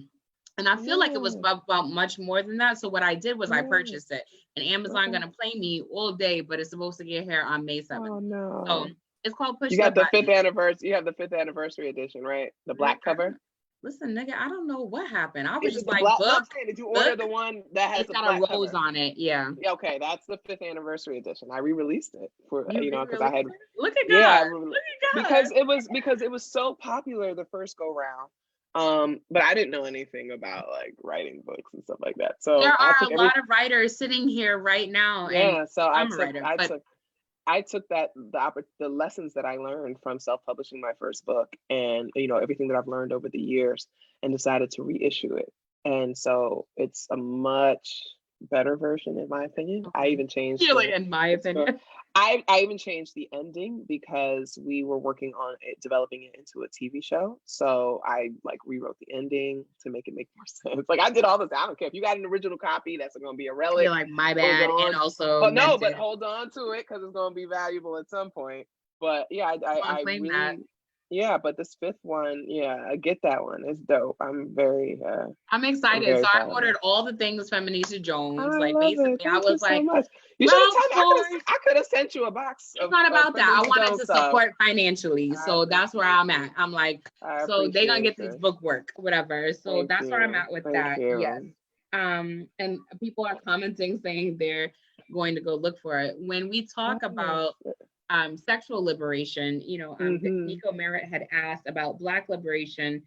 You said that it won't come from generational wealth. So she wanted to know what your suggestions were for liberation in general, because she's trying to find a way for her and her kids. Oh, she's asking what is like the keys to liberation or something like that. You got the keys to liberation. You got some tenets. In my book. You have some tenets of liberation. I wrote a whole book about it. So it's in Reclaiming Our Space, right? Yes. I felt it was. When you joined the call, I was listening to Audible. The first line of the first real chapter is right there. It tells you exactly what I think the key to Black liberation is. You're just gonna have to go. You're gonna have to go get it. I'm gonna inbox your address. I know you sent me some mail, so I will send you the book. I love you.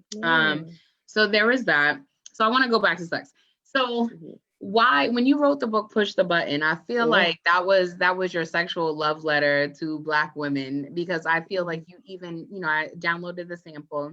You even center in your stories Black femmes, right? And so I felt it. I was like, oh, this is for us. So if y'all haven't gotten the book, Push the Button, Nico inbox me. But anybody else, please get the book. Please support Feminista Jones.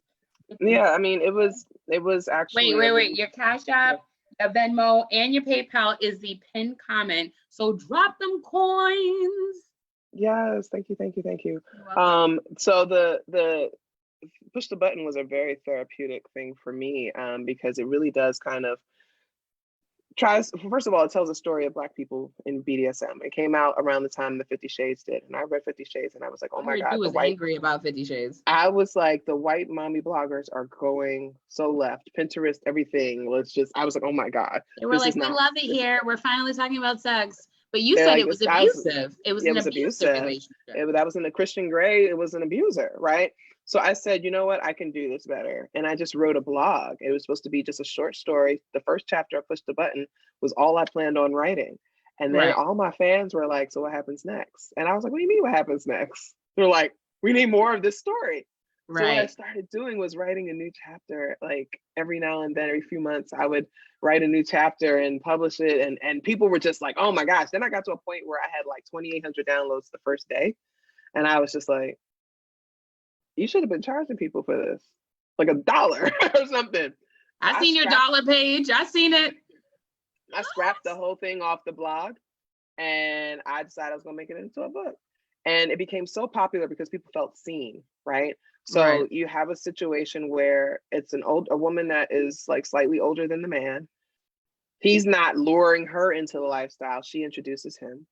Of course. She's very, very strong, very strong woman, intelligent, smart, semi-autobiographical, right? I was about to say, bitch, is the book about you. I need to know. Semi. Okay. I did take some parts, but the part that was the most important for me and may not resonate with others was to distinguish between abuse and safe, BDSM. And so I do have a character that was poignant, yeah, I have a character that I introduce who represents the abusive Nicole. part of it. No, Marcus. He represents the abusive parts of BDSM, or of whatever. So I really wanted to make sure that I could show people like, whatever you're seeing and hearing out here, that ain't it. This is it. This is what we do. And how do these Black femmes like engage in safe anything when it comes to sex? Like when I think of push the button, I also think of the clitoral stimulation, right? And like how do we make sure that we have safe, pleasurable experiences when a majority of us, because only a few of us are queer, when the majority of us are out here dating cishet trash ass men? Is that a question that I just asked? That's a good question. Okay, I niggas come on my show, so you got a good question. I don't think we have the time to really like get into that. But what I will say is this. What I'll say is this: is that there is no real safety. Everything that we do is a gamble, and everything that we do, especially when it involves cishet men, is a risk. The statistic and the data shows it, right? We are 3 times more likely to be killed by intimate partners than white women. Right. So, if they say that 3 women are killed every day by a partner, at least one of them is a Black woman. Right. And that, considering our population in this country, that's disgusting, right? So everything is a risk for us. And the best thing about being safe is really, really like relying on the resources that you have, your tribe. Like if you're starting to date somebody new, let your group chat know where you're going, what his name is, send a picture, what does he look like, where you're going to be, those kinds of things. If you start getting into a space where you're feeling like emotionally restricted, bounce some ideas off of some, because sometimes we don't see ourselves shifting and changing, and be open to your friends saying, this don't sound like you, or your friends may have feedback. They're not all jealous. They love it. If your friends really jealous, bitch. No, they're going to give you the feedback that you need and the perspective. And I know that I'm so grateful to my friends who helped me get out of my last relationship in the way that I did, because they saw the difference in me. And they're like, this is not you, So in terms of sex and things like that, like if you inviting somebody over to your home, you should have a blade under your pillow. Or you should have something like a kitchen knife in your nightstand, or something that you can access quickly to slice a motherfucker's throat. Like, especially on them Tinder dates and people you think you know. Yes. I think, if you are going on a Tinder date, send your location to one of your friends and just be like, here, I'm leaving this on. Right. Keep your cell phone charged. If you are having sex, you should have your own condoms, right? Because they punch holes in condoms too. They remove condoms too. Like, be really cognizant of what's going on. Be enthusiastic about your consent. Don't accept any drinks from men for the first 6 months. I'm telling you, I'm telling people, do not accept drinks from men for the first 6 months of dating. I promise you, don't do it. You make your own drinks. You bring your own drinks. You go to the bar, you buy your own, and you watch it. Let them pay for it, but you watch your drink every moment. If you step away to go to the bathroom, come back, get them to get you a new drink. I'm so serious about this. Right. These are the ways in which that you can like try to be safer. Because I don't trust none of these motherfuckers. I really don't. And my grandmother, rest in peace. I remember one thing. I didn't get much from my dad's mother, but what I did get from her is what she said. She said, "Men are full of shit. You just have to decide how much you want." You didn't get much. No, but this is it. No, she said, men, men ain't shit. Men are full of shit. You just have to decide how much you want to scoop every day. And I think that that's exactly what women do when they date cis het men. You, as a compromise, how much shit am I willing to shovel for this relationship? Shit shoveler number one. I hit the point of, I'm not shoveling nobody's shit. The last time I wiped a man's ass, he was my son, my little baby son. That's it. I'm not doing it anymore. So that's, I think, what a negotiation that so many women have to deal is like, how much am I willing to take? Because there is gonna be shit. What boundaries do you have that cost you so much? My inability to accept patriarchy as it shows up in men's personalities. I'll give you a very easy example. I love it. I want to go see Janet Jackson. I found 2 tickets in the 8th row. I don't sit behind the 10th row of any concert, by the way. Right. I find 2 tickets in an 8th row. They're $550 each. I say, okay, I'll buy them. And I'll get them. And they'll say, like, you want to go see Janet Jackson? I got tickets. And he's like, well, how much are they? I was like, well, I didn't ask you that. I got the tickets. Do you want to go? And, you know, they're like, oh, 8th row. That must have cost you a lot. Do you want to go or not? Right. Well, no, I don't know if I can do that because, you know, like, I can't really afford it. I didn't ask you to pay. Right. Well, you know, it's a lot of money, and I don't feel right going because I didn't pay for it, or I can't help you out. All right, we're done. I don't need to date you anymore because you've already told me that you would rather sit your ass at home and do nothing than to have me buy concert tickets. There's nothing I can get from you that is worth a damn. Nothing. Because that's who you are and that is what you're stuck with. You would rather that's interesting that you have an interesting take. Let me speak clear through my Jose Cuervo. That's an interesting take that you have, because in your book, Reclaiming Our Space, you started off your introduction, like in the middle of your introduction, you said, I said in your authored book, you have to remind people who the fuck you are. You said, my identity and work are not always embraced by or accepted by my peers, however. So knowing what you know, you come to us with a generational wealth, thinking cap on, right? No, you do. And so what does it look like when you're explaining these concepts and your peers are like, that's not the take I had on it, sis. Like, how do you deal with respecting other Black women and non-men and being like, okay, well, then that's my take, and we don't have to hate each other about it. You just answered your question. I know, I'm out here. You understand what I'm saying to you? I'm out here. One of our mentoring sessions, we're going to work on your interviewing and letting people. And you I'll let you go, because I feel like I've been holding you. I was like, I just need you in my life. Because you're smart, right? So you get it. And so, of course, you know the answer, but you're asking this for your, your viewers. What was the question? I'm sorry. Sometimes people don't listen to me. That's what. Oh yeah, no. The thing about the peers. Right.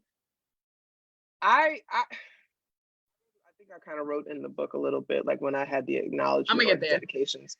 The dedication page. I listed all these people, these women that I think are doing this important work.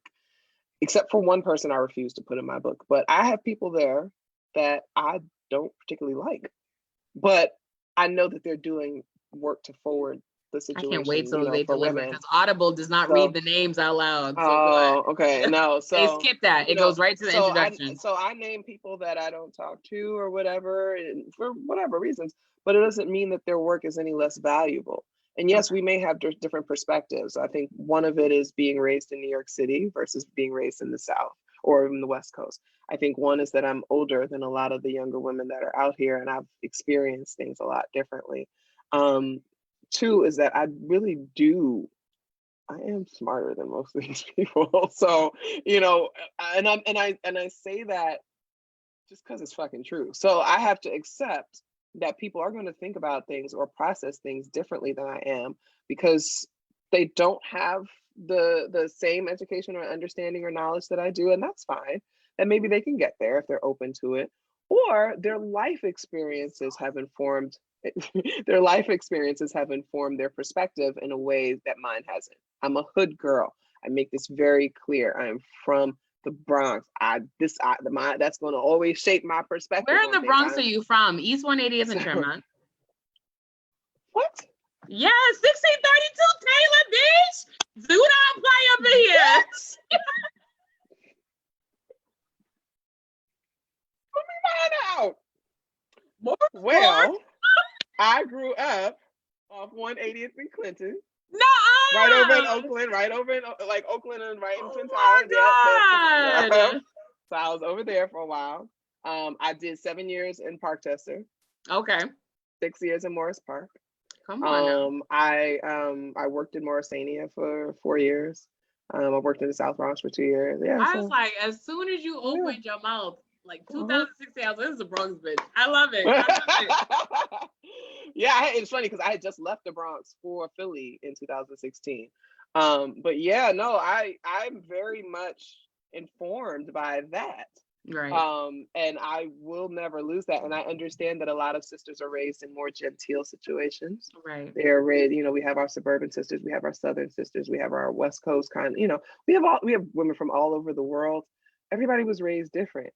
So my praxis, my approach to the world is informed by being raised in the hood, the birthplace of hip hop, so that kind of is what it is. And there's some people who they'll say some shit that I'll be like, oh my God, what the fuck are you talking about? You're like, you're my peer. And like, I think of someone like we're peers because we're Ngozi, right? Yeah. And how she said some of the things she said. And then I'm like, what do y'all, now I say y'all because I feel like you're her esteemed colleague, right? Like, what do y'all say to her? Do y'all be like, sis, are you okay? Like, you know what I'm saying? I don't talk to her. All right, I'm done. So there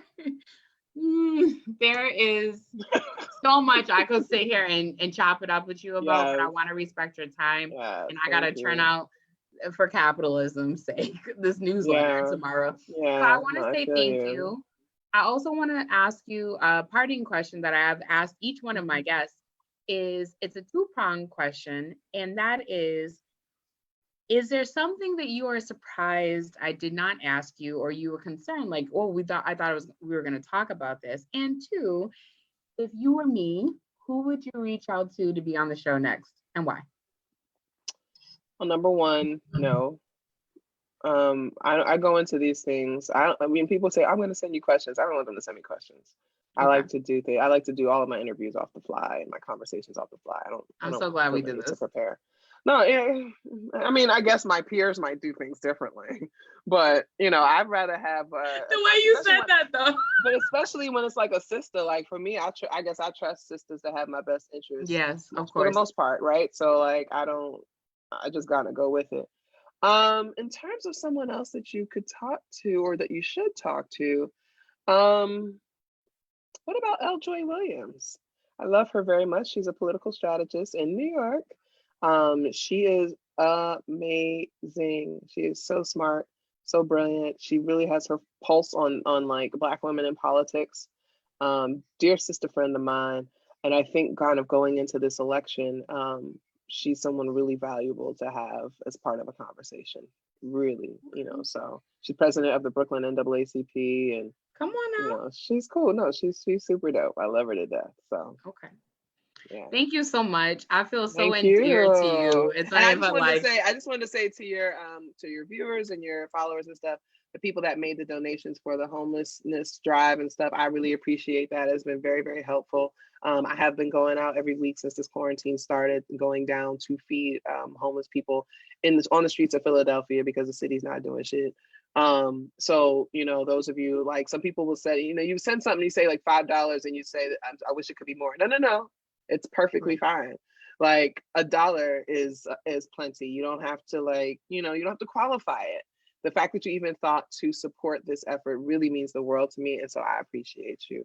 And thank you for putting that information out there and letting people know that I'm still doing it.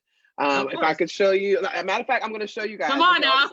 Here's all the supplies and stuff that I have that I love it. It's just for this week, so every week I go out, because I don't want stuff to spoil or whatever, and I go and I get stuff. So that's this week. So I appreciated what you said about like people peering into.